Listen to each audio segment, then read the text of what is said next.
Hey everyone, this is Elenbaas from Nightlight Astrology. Happy Monday, everybody. Today we are going to take a look at the next eclipse that's coming up in our current lunar cycle. We started, of course, with the solar eclipse in the last degree of Aries, which we covered at length last week. And I hope you all are doing well with that. Today we're going to take a look, sort of sneak preview, the upcoming lunar eclipse that forms around the full moon. Of course, lunar eclipses are always at the full moon. Coming up here in early May. I want to get out ahead in front of this one because it's a very powerful eclipse, given a variety of signatures that are happening at the time of the eclipse around it. Context always matters when you're looking at eclipses. So that is what we are going to do today, and hopefully get everybody ready for that upcoming second eclipse of the season. Before we get into it, as always, don't forget to like and subscribe, share your comments in the comments section. You guys know that helps the channel to grow a whole bunch. I always like hearing what you guys have to say. If you have a story about any of the eclipses, use the hashtag grabbed or email us your story, grabbed@nightlightastrology.com. Of course, also, if you want a transcript, you can always get one on the website, nightlightastrology.com. I'm going to take you over there right now because we are in the midst of enrollment season, as you all know. And that means that it's time to sign up for June's program. So the first year program in ancient Hellenistic astrology with a kind of modern archetypal twist. You can visit the Nightlight Astrology website, look at the first year course under courses, scroll down to learn more about it. Everything that is included in the course is outlined here. There is a video we have with a conversation with some alumni. And then if you scroll down, you'll see what the course includes. 30 webinars on the year. They're 2 to 3 hours each with a lesson, a unit of the class that we're working through as the curriculum goes on. So we move methodically through all of the fundamentals of Hellenistic astrology in depth, including the philosophical and spiritual background of the material, which is really important. And in those classes, we always leave lots of room for Q&A. And then you can they're recorded, so you can watch them on your own time or you can attend live. It's very flexible in that regard. We have some guest teachers that come in throughout the year. We also have an interactive group forum discussion staffed with tutors, so you always can ask questions and get them answered really quickly. We have breakout study sessions in between major units of study. So if you need extra tutoring help, there are always additional outside of class study groups that are meeting. And then you can email me for support throughout the year as well. And there's tons of bonus homework material and reading and anything that you want to take the class as deeply as you want. A lot of people take the class for the sake of setting up their own professional practice. And many of our students have gone on to have successful practices. But we also have a lot of people who take it just because astrology is a part of your spiritual life that you're seeking to deepen. And knowing more about astrology can do nothing but help you. It's like adding a GPS to your car in this day and age. You know, who doesn't have a GPS on their phone or whatever? But this is like that spiritually. It really is. It really changes your life to know what's going on in the stars. Anyway, there are different payment options. The early bird payment saves you $500 off. That's a great deal. There's a 12-month payment plan that you can use to spread the course fees over a year. That's monthly. And then we have tuition assistance, which is also a monthly payment plan, but what knocks the price down significantly for people who are experiencing some kind of financial hardship. You have a really fixed, tight budget. We understand that people have a lot of things that can prohibit studying a spiritual science.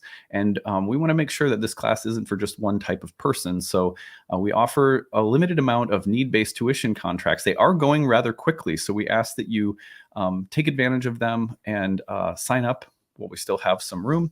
And just click on the Apply Now button. If you have any questions about anything that the course includes or about need-based tuition, you can always email us, which is info@nightlightastrology.com. All right. Well, I'm really excited to talk about this eclipse, though, frankly, this eclipse is a bit of a doozy. I think that, doozy eclipses usually translate into some pretty good growth and healing, though, which is probably the upside of this eclipse. You'll see that the eclipse is forming around the very last minutes of the 14th degree of Scorpio. So this is May 5th, Friday, May 5th, and this is around 12:30 p.m. Central Time here in Minnesota. But you may experience it a little bit earlier if you're on the West Coast, a little bit later if you're on the East Coast.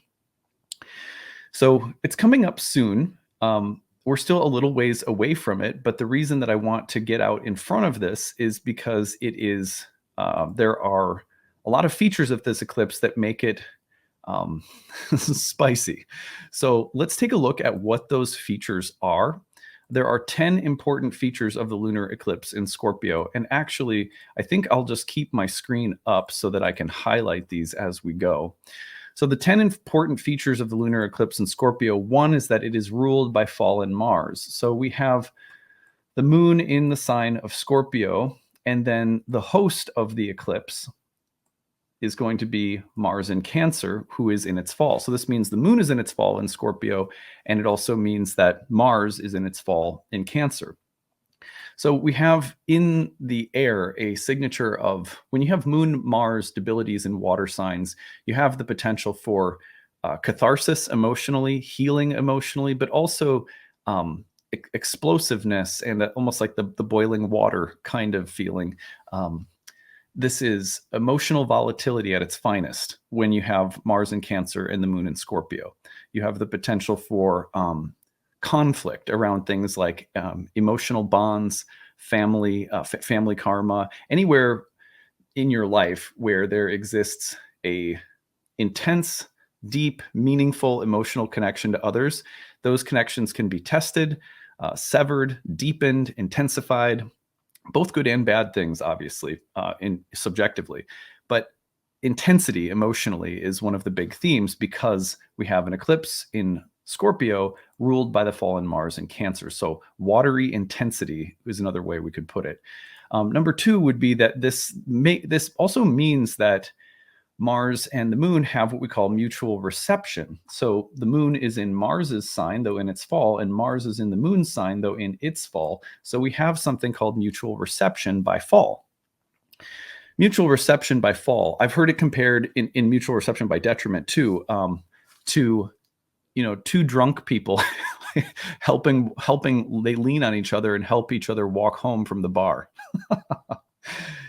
So whatever image you want to conjure up here, you do have the feeling of, I mean, if there's any kind of emotional disaster in the air, it's like there's a willingness to try to cooperate and work on each other's behalf between the moon and Mars. So whatever they're doing, whatever challenges it may bring up, especially on the level of interpersonal bonds, family bonds, and vulnerable emotional spaces, and the intensity and confrontational nature of this eclipse could be actually beneficial. That these two planets, although they bring up some very difficult energies, they could be cooperating on some level to get something done. I think of things like emotional catharsis and healing around these two planets as like not enjoyable, but as ultimately beneficial.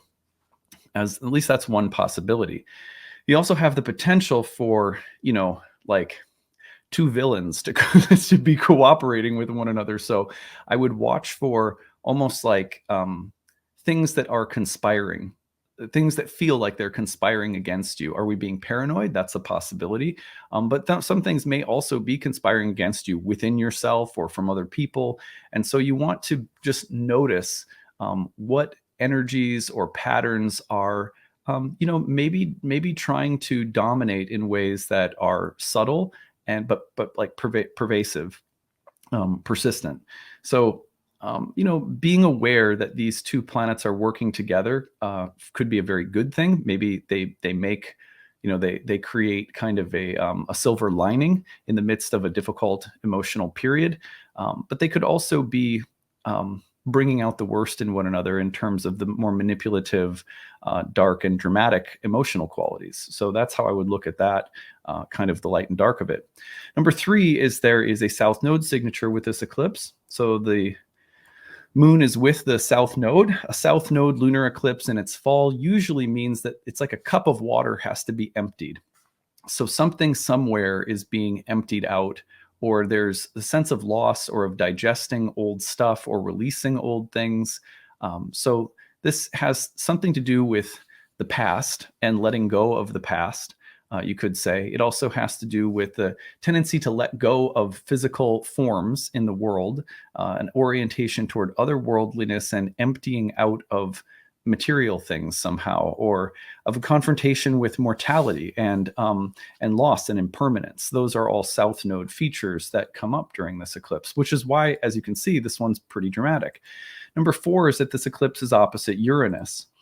So you see the signature of the moon at the time of the eclipse within 4 degrees of an opposition to Uranus.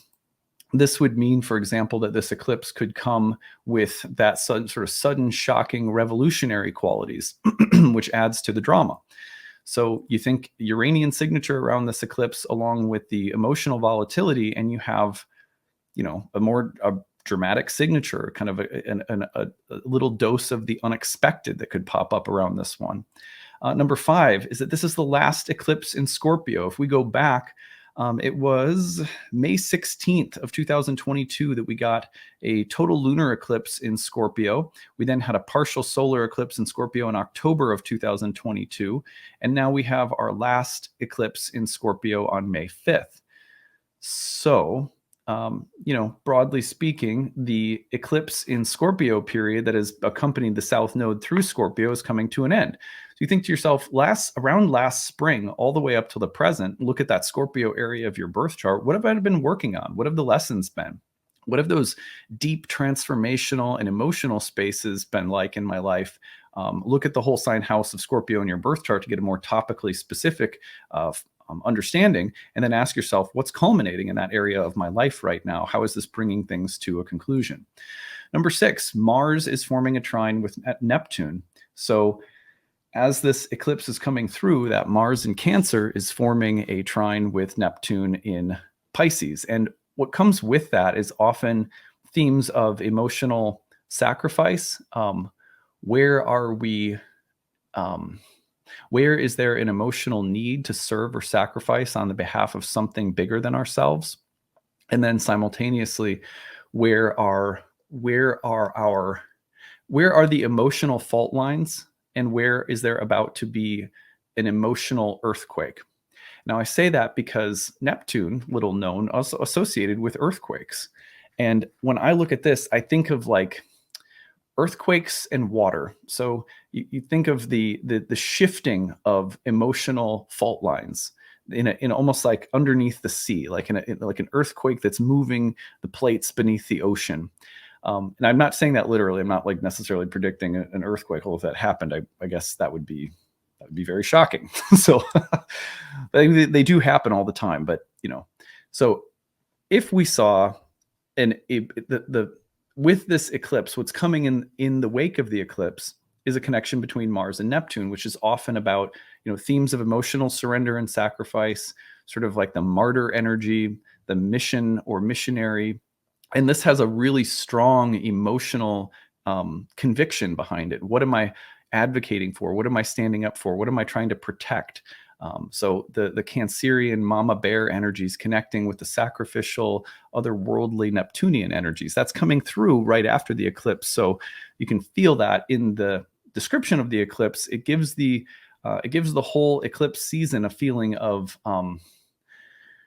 not only emotional turmoil, but great emotional sacrifices or gestures.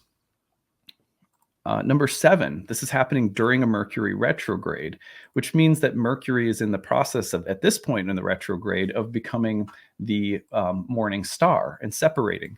So Mercury as the morning star heralds change. It's like a little trumpet blowing at dawn saying something new. So we're in the process of transforming through the Mercury retrograde, and that area of Taurus in your chart is about to experience a bit of a rebirth. We'll get to the fact that Jupiter is entering that sign shortly, and I'll say a little bit more.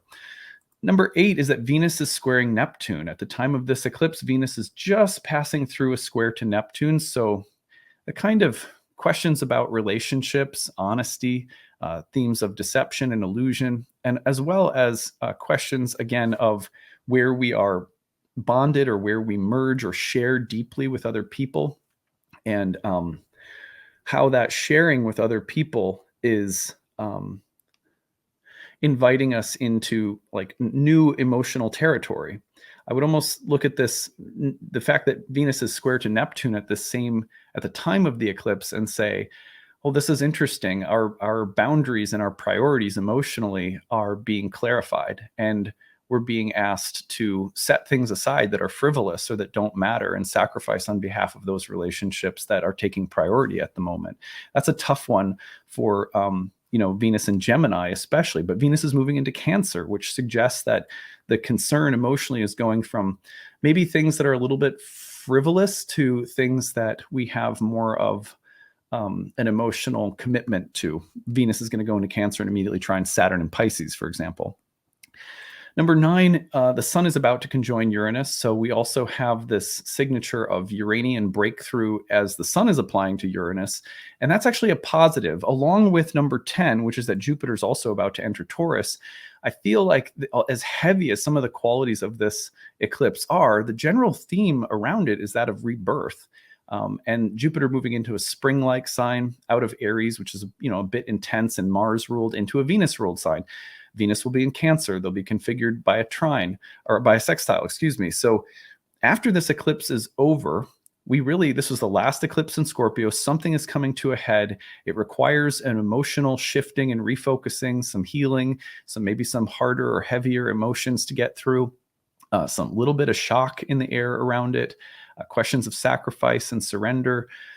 But then there's this feeling of rebirth that comes really quickly. And that's what I love about knowing that Mercury is coming out as the morning star, just as Jupiter is entering Taurus. And as Jupiter enters Taurus, it will square Pluto in Aquarius, which a Jupiter-Pluto square is often very empowering. There's themes of abundance that become, and fertility, and a rich, deep, fecund feeling behind Jupiter entering Taurus, squaring Pluto in Aquarius. So I think that whatever's happening is going to shift us into a space where we are trying to create a new kind of a new stable base, or a more stable place in our life. But stability has this intimate relationship with being able to know and be present for times that are impermanent and more emotionally volatile. So there's a testing in the air, followed by a reestablishing of security, control, peacefulness, and stuff like that. So really interesting eclipse. I hope that this video prepares you with some of the basic signatures that are happening around it. I would love to hear from you guys, as always, about your experience of the eclipse. We'll certainly be visiting it from a few different angles as we get closer to the eclipse, and we'll probably do some horoscopes for May around the eclipse as well. So that's it for today. As always, don't forget to like and subscribe before you leave. It really helps the channel to grow when you leave your comments too. Don't forget to sign up on the website for need-based tuition. If you need it, use it while they're still available. Any questions, email us info@nightlightastrology.com. All right, that's it for today. Have a good one, everybody. Bye.